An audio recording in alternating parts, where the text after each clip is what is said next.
What if I told you that some doors once opened can never be closed? What if I told you that there are stories etched into our history that have no final chapter, no neat resolution?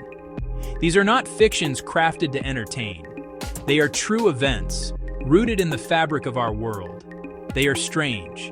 They are profoundly dark. Despite all our efforts and all our technology, despite our yearning for answers, they remain utterly and chillingly unsolved. These are the mysteries that still make people shiver in the dead of night, cases that defy every attempt at explanation. We will journey into the frozen heart of the Ural Mountains. 9 hikers, inexplicable deaths. We will stare into the empty Indian Ocean, a modern plain that vanished. We will navigate the Bermuda Triangle, legendary, treacherous waters. We will check into a Los Angeles hotel, a woman's final moments caught on video. We will walk post-war Hollywood, a brutal crime that became a legend. These are not just stories, they are voids in our understanding. Puzzles with missing pieces, narratives that stop abruptly, leaving only a profound and unsettling silence. Each one proves the world can keep secrets. Facts are few, theories many, truth remains elusive. These mysteries remain unsolved. Join me as we explore them. We'll look at facts, touch the strangeness, and feel the cold dread of questions with no answer. Tales that remind us some things in this world cannot be explained. Echoes that refuse to fade, as deep and dark as the day they unfolded. In the winter of 1959, a group of 9 experienced hikers ventured into the formidable Ural Mountains of the Soviet Union. They were young, strong, and exceptionally well prepared for the brutal conditions of a high-level expedition, led by Igor Dyatlov. The team was composed of students and graduates from the Ural Polytechnical Institute, all of them skilled in the art of winter survival. They set up their camp on the slopes of a mountain known ominously as Kolatyakal, which translates from the local Mansi language to Dead Mountain. On that fateful night, something terrible and inexplicable happened. When the hikers failed to return as scheduled, a search party was dispatched to find them. What they discovered was not a scene of a simple accident, but the beginning of a profound and disturbing mystery. The rescuers found the group's tent, but it was heavily damaged and abandoned. Strangely, it had been sliced open from the inside, as if the occupants were desperate to escape. Inside the tent lay the hikers' belongings, including their boots, warm coats, and provisions. The evidence suggested they had fled into the unforgiving, sub-zero wilderness in a state of sheer panic, leaving behind the very things that could have saved their lives. The bodies of the hikers were eventually found scattered across the slope, some nearly a mile away from the campsite. The first 5 were found dressed only in their sleepwear or light clothing, some of them even barefoot in the deep snow. The official cause of death for these individuals was hypothermia. They had seemingly frozen to death while trying to make their way back to a large cedar tree, where it appeared they had attempted to build a fire. But the discovery of the remaining 4 bodies, found months later in a ravine, only deepened the mystery and added a layer of sheer horror to the incident. The last 4 hikers had suffered traumatic and bizarre injuries. One woman, Lyudmila Dubinina, was missing her tongue and eyes. Another, Semyon Zolotaryov, had crushed ribs, damage so severe it was comparable to the force of a car crash. Nikolai Thibault Brignol had sustained a catastrophic skull fracture. Crucially, these bodies showed no external signs of a struggle or impact, as if they had been crushed by an immense, invisible pressure. To add another layer of strangeness, some of their clothing was found to have significant levels of radiation. The official report concluded that the hikers had died from a compelling natural force, a frustratingly vague explanation for a truly baffling event. The questions surrounding the Dyatlov Pass incident have echoed for more than 60 years, with no satisfactory answer in sight. Why would a group of seasoned hikers, well-versed in the dangers of the mountains, suddenly cut their way out of their only shelter? What could have instilled such terror in them that they would run, unprepared and underdressed, into the deadly cold of a Russian winter night? The act of slicing the tent from the inside suggests an immediate internal threat, yet no evidence of an intruder was ever found. The decision to abandon their warm clothing and boots is an act that runs contrary to every instinct of survival. An avalanche, one of the most popular theories, does not fully account for the pattern of injuries or the fact that the tent was not completely buried. Nor does it explain why the group would flee downhill from the tent directly into the potential path of a snowslide, rather than moving laterally to safety. The lack of soft tissue damage on the bodies with internal injuries has puzzled forensic experts for decades. The presence of radiation on their clothes has fueled countless speculative theories: secret military weapons testing, a close encounter with something not of this world. Some have suggested that the hikers stumbled upon a clandestine military operation and were silenced to protect state secrets. Others have entertained more fringe ideas: infrasound-induced panic, attacks by a rare and powerful animal, an encounter with a local cryptid like the Yeti. Each theory attempts to explain a piece of the puzzle, but none can cohesively account for all the bizarre facts of the case. The night on Dead Mountain remains quiet, its secrets locked away in the ice and snow. The official investigation was closed, the files were classified, and the story was left to fester in the public imagination. The truth of what happened to those 9 hikers may have vanished with the howling wind that scours the slopes of the Ural Mountains. The event stands as a chilling reminder that sometimes the wilderness holds horrors that are beyond our comprehension. But what happened next, in a different part of the world decades later, shocked everyone. On the quiet, early morning of March 8, 2014, a Boeing 777 Malaysia Airlines Flight MH370 took off from Kuala Lumpur, bound for Beijing. On board, 227 passengers and 12 crew members. A collection of souls from all corners of the globe on a routine 6-hour flight. The plane ascended into the night sky, reached its cruising altitude. Everything seemed perfectly normal. Good night, Malaysian 370. Shortly after, the aircraft's transponder was switched off. The plane vanished from civilian radar over the South China Sea. An unprecedented international search was launched. Dozens of countries mobilized. Ships scoured the ocean. Aircraft swept the skies. But there was nothing. No debris, no oil slick, no emergency beacon signals. The world watched in disbelief as days turned into weeks. For the families, it was the start of an agonizing wait. The disappearance of a modern jetliner in an age of constant tracking seemed impossible. Investigators turned to military radar and satellite data. They reconstructed a ghostly, perplexing flight path. After its last known position, the plane made a sharp turn to the west. It flew back over the Malaysian peninsula. Then it turned again, heading south, over the vast, remote southern Indian Ocean. For hours it flew on, a silent ghost far off course. Final satellite handshakes suggested it flew until fuel ran out, likely crashing into one of the deepest, most desolate parts of the ocean. Despite the most expensive search in aviation history, covering millions of square kilometers, the main wreckage has never been found. Over the years, scattered debris confirmed as MH370 washed ashore on distant islands and on the African coast, thousands of kilometers from the search area. Those fragments proved a tragic end, but gave no answers. The black boxes remain lost in the crushing depths. They contain the flight data recorder and the cockpit voice recorder, answers taken with them. How can a modern passenger jet, a marvel of engineering, equipped with multiple communication systems, simply vanish from the face of the Earth? Well, this question is the dark heart of the MH370 mystery. The deliberate nature of the plane's deviation from its flight path and the systematic disabling of its communication equipment strongly suggest human intervention. This has led to 2 primary and deeply troubling lines of inquiry. a hijacking by an unknown party, a deliberate act by one of the pilots. Yet, extensive background checks on every passenger and crew member revealed nothing to substantiate these theories. The pilot in command, Captain Zahari Ahmad Shah, became a central figure in the investigation.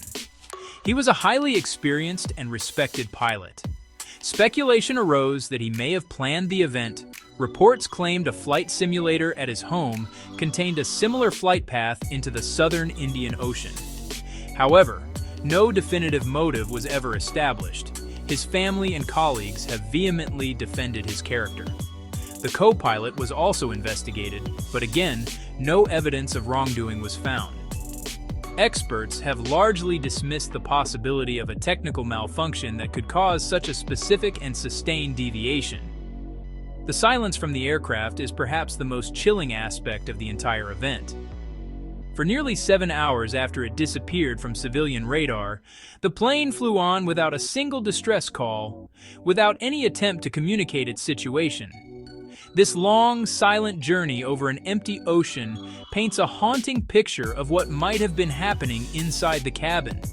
Theories include a sudden catastrophic event that incapacitated everyone on board, fire, rapid decompression, or a meticulously planned mass murder-suicide.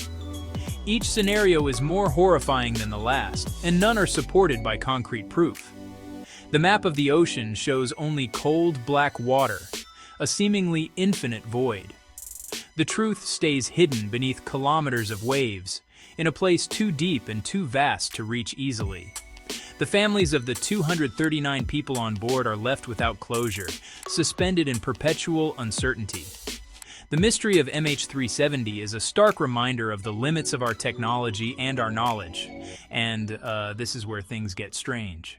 There is a stretch of the North Atlantic Ocean loosely defined by points in Bermuda, Florida, Puerto Rico, that has captured the public imagination like no other.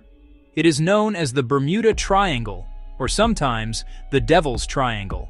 For decades, it has been the subject of countless books, documentaries, whispered legends. The stories tell of ships, aircraft that have ventured into this region and disappeared without a trace.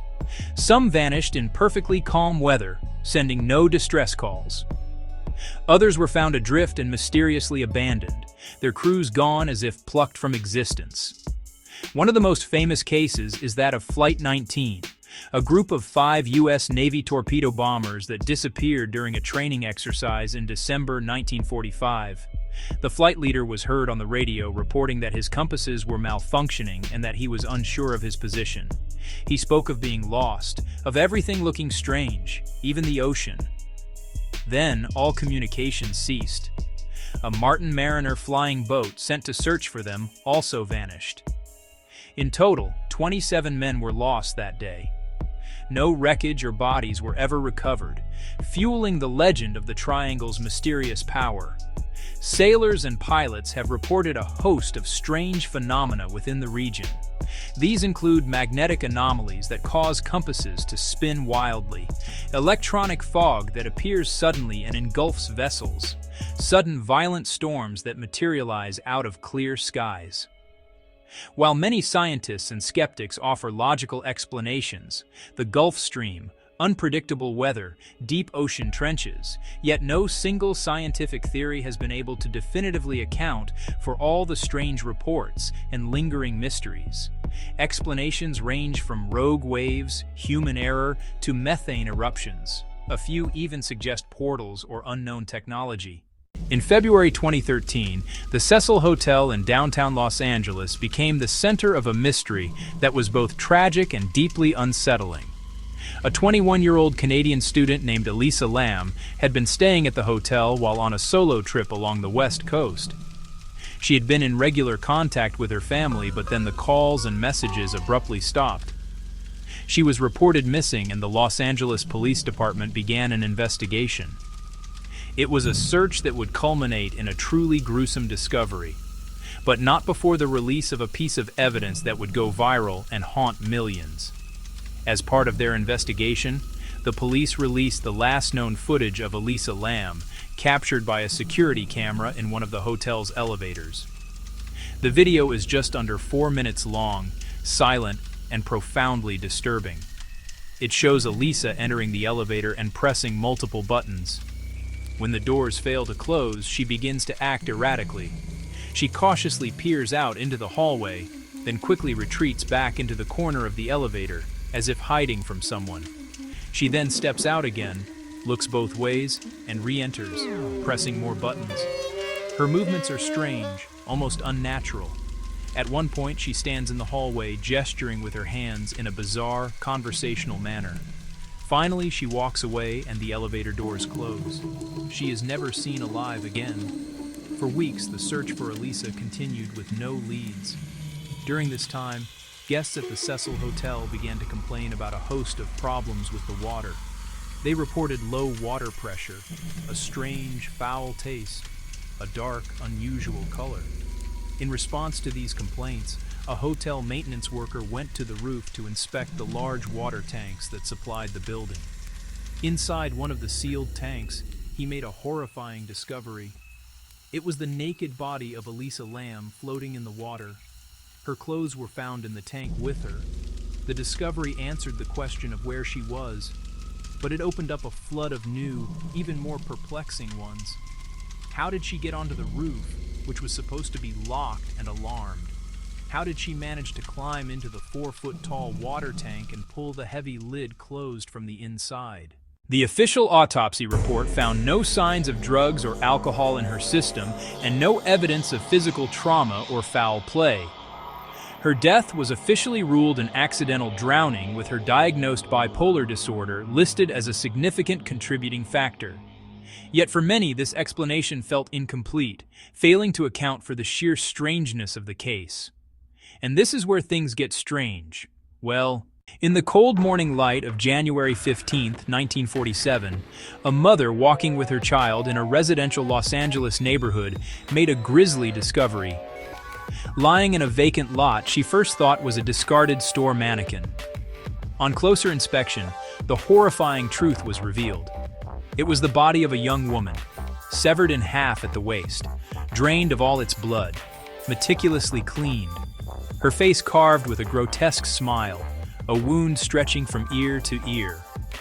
The body posed deliberately, a macabre tableau. Identified as 22-year-old Elizabeth Short, an aspiring actress fond of black clothing, posthumously nicknamed the Black Dahlia by the press. The brutality and surgical precision shocked Los Angeles and captivated the nation. LAPD launched one of the largest manhunts in its history, interviewed hundreds of people, investigated countless leads. No clues at the scene, no fingerprints, no murder weapon, nothing to point toward identity. The case became a media circus. Someone began to taunt police and newspapers. A series of chilling letters arrived, some pasted from clippings. A package sent to a newspaper office contained Elizabeth Short's personal belongings, birth certificate, social security card, items wiped clean with gasoline, erasing fingerprints. Over the years, more than 50 people confessed, both men and women, all eventually dismissed by police. Decades of investigation by law enforcement and amateur sleuths, yet the killer was never discovered. Suspects ranged from jealous lovers to scorned acquaintances to prominent figures like Orson Welles. One compelling suspect, Dr. George Hodel. His son, a retired LAPD detective, built a substantial case. No one was ever officially charged. The case remains open, a dark and permanent stain on Los Angeles. Who killed Elizabeth Short? The question still cuts deep. These 5 mysteries are profoundly different. They are separated by decades and by vast distances. They unfold in the frozen wilderness of a mountain range, the endless expanse of the ocean, the bustling heart of a major city, and a forgotten lot on a quiet street. They involve the fates of skilled hikers, hundreds of airline passengers, a lone traveler, and a young woman with dreams of stardom. But for all their differences, they are bound together by one unifying thread. They all share the unsettling distinction of having no clear ending. The final page of each story is missing. Some mysteries, in time, yield to a simple, mundane explanation. An accident is found to be just an accident. A puzzle is solved with a forgotten clue. But in these 5 stories, the silence has only grown deeper with the passage of time. People continue to study the facts, to pore over the reports, and to test an endless stream of theories. They dig through old files and re-examine the evidence with new technology. Yet, the truth continues to slip through their fingers like fine sand, leaving them with more questions than answers. Mystery forces us to confront the limits of our own understanding. It makes us profoundly uneasy, compelling us to ask questions that we are not equipped to answer. It is the source of the fear that keeps us awake at night, our minds racing to fill in the blanks with imagined horrors. Some mysteries seem destined to remain cold forever, their secrets buried too deep to ever be recovered. Others may one day warm with the discovery of new clues, a forgotten document, or a deathbed confession. New science could solve a case once thought impossible. But until that day comes, these 5 cases remain suspended in darkness. They serve as potent reminders that not all stories have a neat and tidy conclusion, that not all questions have an answer waiting to be found. They are monuments to the unknown. Which of these mysteries do you find the most disturbing? Which story will linger in your thoughts tonight as you turn off the lights? The answers may never come. And yet, we find that we cannot stop asking. The truth may still be out there. The night is long. The questions remain.